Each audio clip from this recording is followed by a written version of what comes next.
Hello friend, breaking good news চ্যানেলে আপনাদের সকলকে স্বাগত জানাই। আজ আমরা গুড ফ্রাইডের বিষয় নিয়ে আলোচনা করব। গুড ফ্রাইডে কেন পালন করা হয়, গুড ফ্রাইডে আসলে কি, কবে থেকে গুড ফ্রাইডে পালন করা শুরু হয়, ইত্যাদি ইত্যাদি। বিস্তারিত আলোচনায় যাওয়ার আগে বলি, যদি এই চ্যানেলে প্রথমবার এসে থাকেন তাহলে চ্যানেলটি সাবস্ক্রাইব করুন। হ্যাঁ, ভালো লাগলে লাইক শেয়ার কমেন্ট করতে ভুলবেন না এবং স্কিপ করবেন না, নাহলে অনেক বিষয়ে জানতে পারবেন না।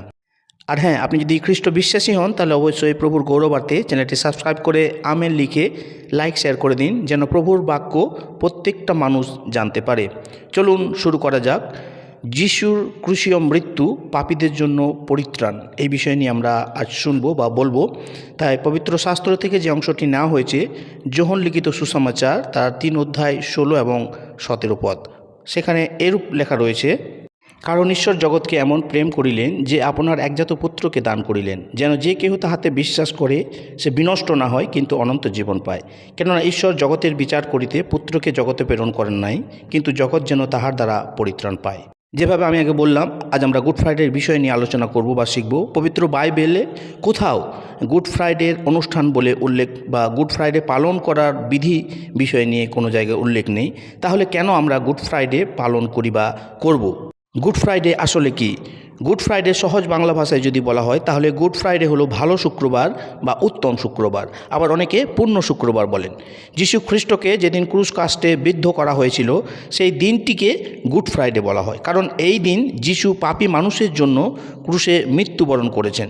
পাপী মানুষের জন্য গুড হয়েছে, কিন্তু যীশুর জন্যই একদমই গুড হয়নি, কারণ তার জন্য ছিল কষ্ট, তার জন্য ছিল যাতনা। ঈশ্বর সমগ্র জগতের সৃষ্টিকর্তা। এই পার্থিব জগতে যা কিছু দেখতে পায় সব ঈশ্বর স্বয়ং স্ব ইচ্ছায় বানিয়েছেন এবং নিজ প্রতিমূর্তিতে তিনি মানুষকে নির্মাণ করেছেন। সেই মানুষ ঈশ্বরের সঙ্গে বসবাস করত। সেখানে ছিল না কোনো মৃত্যু, ছিল না কোনো দ্বন্দ্ব, ছিল না কোনো ব্যথা, ছিল না কোনো রাগ। সেই ঈশ্বরের সাহচর্য হলো ক্ষুণ্ণ, কারণ তারা ঈশ্বরের অবাধ্য হলো, তারা পাপ করলো। পাপের কারণে মানুষ বিতাড়িত হলো ঈশ্বরের সান্নিধ্যে থেকে। ঈশ্বরের সর্বশ্রেষ্ঠ প্রিয় সৃষ্টি মানুষ, আর এই মানুষ নষ্ট হয়ে যাক ঈশ্বর এটা চান না, ঈশ্বরের এটা ইচ্ছা নয়। তাই তিনি তার প্রিয় মানুষকে রক্ষা করার জন্য, মুক্তিদাতার জন্য, মুক্তির জন্য তার প্রিয় পুত্র যীশু খ্রিস্টকে মানব রূপে এই ধরার ধুলিতে প্রেরণ করলেন। সেই পাপী মানুষের পরিত্রাণের জন্য নীরবে নিজেকে ক্রুশ কাস্টে উৎসর্গ করলেন, যা আমাদের জন্য হলো গুড ফ্রাইডে, আমাদের জন্য হলো উত্তম শুক্রবার, আমাদের জন্য হলো পূর্ণ শুক্রবার। তিনি মানব জাতির পরিত্রাতা, মানব জাতির পরিত্রাণের জন্য মানব রূপে ধরায় এলেও সেই পরিত্রাণকে আজও অনেকে জানতে অজান্তে অবহেলা করে চলেছেন। সেই রক্তাক্ত শরীর, রক্তাক্ত দেহ নিয়ে ক্রুশ কাষ্ঠ বহন করে নিয়ে চলেছে পিলাতের কাছে বিচারের জন্য। ইহুদি ধর্মের প্রথা অনুসারে পর্বের সময় একজন বন্দীকে মুক্ত করার প্রস্তাব উত্থাপন করলেন পিলাত। যিশুকে মুক্ত করা হোক, কিন্তু জনতা তার চেয়ে উচ্চ স্বরে চিৎকার করে বললেন, ওকে দূর করো, ক্রুশে দাও, আমাদের জন্য বারাব্বাকে মুক্ত করো। আর বারাব্বা ছিলেন একজন দস্যু। ক্রুশকাষ্ঠ স্কন্ধে প্রভু এগিয়ে চলেছেন ধীর পদক্ষেপে, কিন্তু ক্লান্ত পরিশ্রান্ত। উত্তেজিত জনতার তাণ্ডব নৃত্য, মাঝে মাঝে এখনও সেই স্লোগান শোনা যাচ্ছে, দূর করো, ক্রুশে দাও এই ভণ্ডটাকে। পাশে থেকে এই নির্মম কাজটি করছে তাদের উদ্দেশ্যে বললেন, পিতা, ইহাদিগকে ক্ষমা করো, কেননা ইহারা কি করিতেছে তাহা জানে না। প্রভু যিশুর ক্রুশীয় মৃত্যুর ফলে পাপে ভয়াবহ পরিণাম পরিহার করে অনন্ত জীবনের পথে অগ্রসর হতে আমরা সক্ষম হয়েছি। চরম দুঃখ ভোগের ও ত্যাগের প্রতীক এই ক্রুশের পথেই মানব সমাজ পায় মুক্তি। যিনি স্বেচ্ছায় ক্রুশ মৃত্যুবরণ করেছেন, তিনি পাপীদের জন্য পিতার কাছে ক্ষমা প্রার্থনা ভিন্ন আর কি যাচনা করতে পারেন। প্রভু তার শিষ্যদের উপদেশ দিয়েছেন, শত্রুদের হিংসা দ্বেষ নয়, কিন্তু তাদের ক্ষমা করতে হবে। পুরাতন নিয়মের চক্ষুর পরিবর্তে চক্ষু, দন্তের পরিবর্তে দন্ত, এবং তোমাদের শত্রুদের দ্বেষ করিবে বলে বলা হয়েছিল। কিন্তু প্রভু যিশু দিয়ে গেছেন নতুন সমাজ ব্যবস্থা, হিংসার দ্বারা নয়, কিন্তু প্রেমের দ্বারা। বরং যদি কেউ তোমাদের এক গালে চড় মারে, অপর গালটি আঘাত করতে দাও। যারা নিন্দা করে তাদের ভালোবাসো ও প্রার্থনা করো। কালবেরি পর্বত শিখরে সেদিন পাশাপাশি পোতা হয়েছিল 3টি ক্রুশ, দুই পাশে 2 দস্যু, আর মধ্যস্থানে আমাদের পরিত্রাতা প্রভু যীশু খ্রিস্টের ক্রুশ। কাঁটা দিয়ে তৈরি কাঁটার মুকুট মাথায়, কাঁটা দিয়ে তৈরি হলেও কি হবে, যিশুর মাথায় কাঞ্চনকেরির তুল্য শোভা পাচ্ছিল। দস্যুদের মধ্যে একজন ঠিকই চিনতে পেরেছিলেন এবং যিশুকে বলেছিলেন, আপনার রাজ্যে আমাকে প্রজা করে নিন। এটা বলতেও তিনি দ্বিধাবোধ করেননি। মাথায় কাঁটার মুকুট পরিহিত তানেশ্বর ক্রুশ পরে মস্তক রক্ষা করিত অসক্ষম। পরিশ্রান্ত ক্ষতবিক্ষত মস্তক আর কতক্ষণ শূন্যে তুলে রাখা যায়? যিশু বললেন, আমার মাথা রাখার স্থান নেই। শিয়ালের গর্ত আছে, পাখিদের বাসা আছে, কিন্তু আমার মাথা রাখিবার স্থান নেই। তার জন্মকালে পায়নি পান্থশালায় কোনো জায়গা, আর মৃত্যুকালে তার মাথা রাখার স্থান নেই। সেই দিন সকালে দুজন দস্যুকে ক্রুশবিদ্ধ করা হয়েছিল, একজন যিশুর ডান দিকে, অপরজন যিশুর বাঁ দিকে। ক্রুশবিদ্ধ অপরাধীদের মধ্যে একজন যিশুকে ব্যঙ্গ করে বলল, হ্যাঁ গো, তুমি নাকি আমাদের উদ্ধারকর্তা খ্রিস্ট? বেশ, তাহলে এখন নিজেকে ক্রুশ থেকে উদ্ধার করে আমাদেরকে উদ্ধার করো দেখি। এই সময় অপর দস্যুটি প্রতিবাদ করে উঠল, মরবার সময়ও কি তোমার অন্তরে ঈশ্বর ভয় বলে কিছু নেই? যে মন্দ কাজ আমরা করেছি তার জন্য আমরা মৃত্যুদণ্ড ভোগ করছি, কিন্তু এই লোকটি তো কোনো অন্যায় করেনি। তখন সে যিশুকে বলল, যিশু, আপনি যখন রাজ্যে আসবেন বা আপনার রাজ্যে আসবেন তখন আমার কথা একটু মনে রাখবেন। যিশু তাকে বললেন, আমি প্রতিশ্রুতি দিচ্ছি যে অদ্যই তুমি আমার সঙ্গে পরম দেশে উপস্থিত হইবে।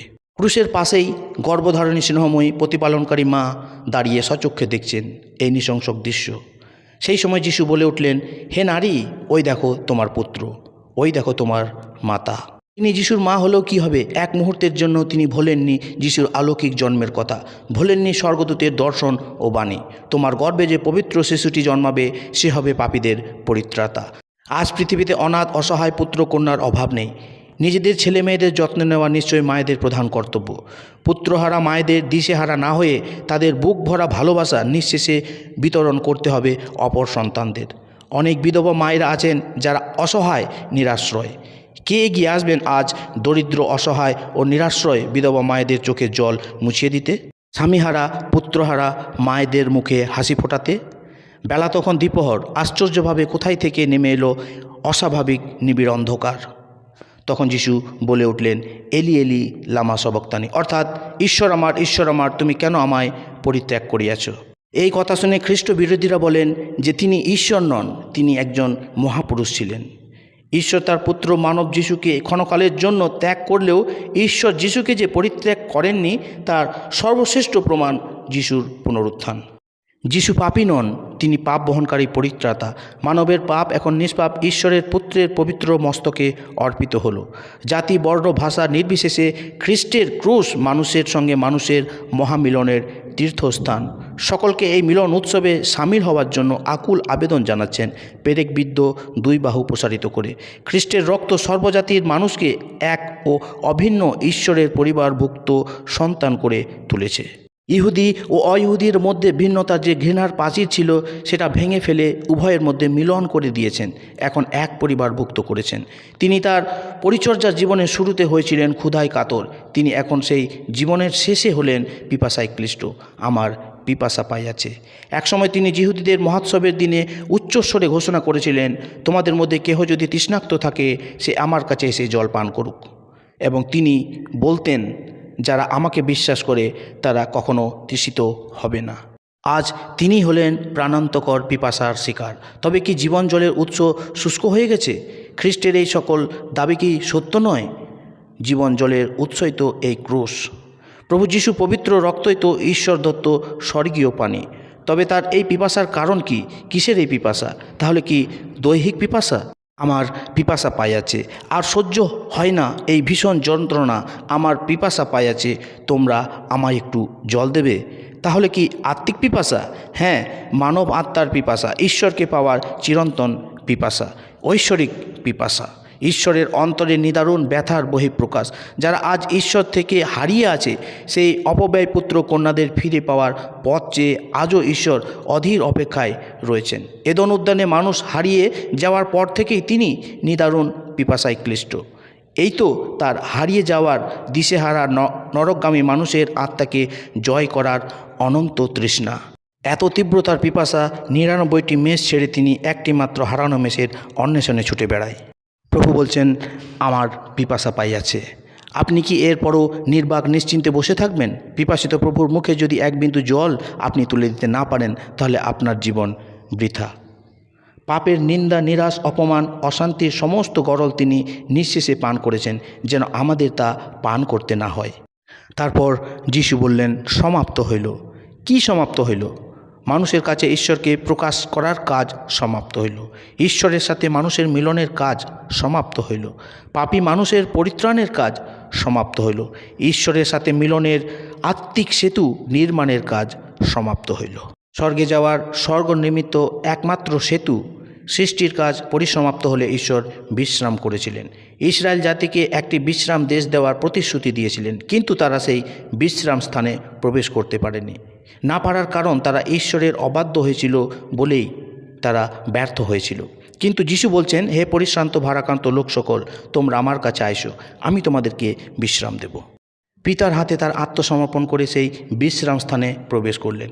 পিতার সঙ্গে হলো তার অনন্ত মিলন। চরম দুঃখের গভীরতম অন্ধকার ঘনীভূত হলেও আলো দেখতে পেলেন এবং উচ্চস্বরে বিজয়লাসে ধ্বনিতে বললেন, পিতা, তোমার হস্তে আমার আত্মা সমর্পণ করি।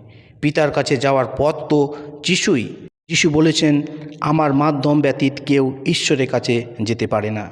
তিনি সব বিষয়ে উপদেশ জীবনযাপনের দ্বারা আমাদের শিক্ষা দিয়েছেন, পথ প্রদর্শন করেছেন। আমরা যদি তার পদাঙ্ক অনুসরণ করতে চাই, পার্থিব জীবনের শেষে প্রভুর ন্যায় পিতার হস্তে আত্মা সমর্পণ করে অনন্ত জীবন শান্তি লাভ করতে চাই, তবে আমাদের হতে হবে প্রভুর বিশ্বস্ত অনুসারী। নবজন্ম ব্যতীত কেউ ঈশ্বরের রাজ্যে প্রবেশ করতে পায় না। আপনার জীবনে এই নবজন্মের সূচনা যদি আজও না হয়ে থাকে, তবে এই শুভ দিনের সূচনা শুরু হোক এক্ষুনি। প্রভু বলেন, এক্ষুনি অনুগ্রহের সময়, এক্ষুনি পরিত্রাণের দিন। আমাদের কার কখন মৃত্যুর ডাক আসবে তা আমরা কেউ জানি না। সেই সময় কি আপনি বা আমরা বলতে পারবো, পিতা, তোমার হস্তে আমার আত্মা সমর্পণ করি? আপনার জানা সমস্ত পাপ, অসাধুতা, অধার্মিকতা ক্রুশ বেদিতে উজাড় করে ফেলে দিন। নিঃস্বার্থ আত্মসমর্পণ করুন, যেন আপনি অনন্ত জীবনের অধিকারী হতে পারেন, যেন আপনি স্বর্গের অধিকারী হতে পারেন।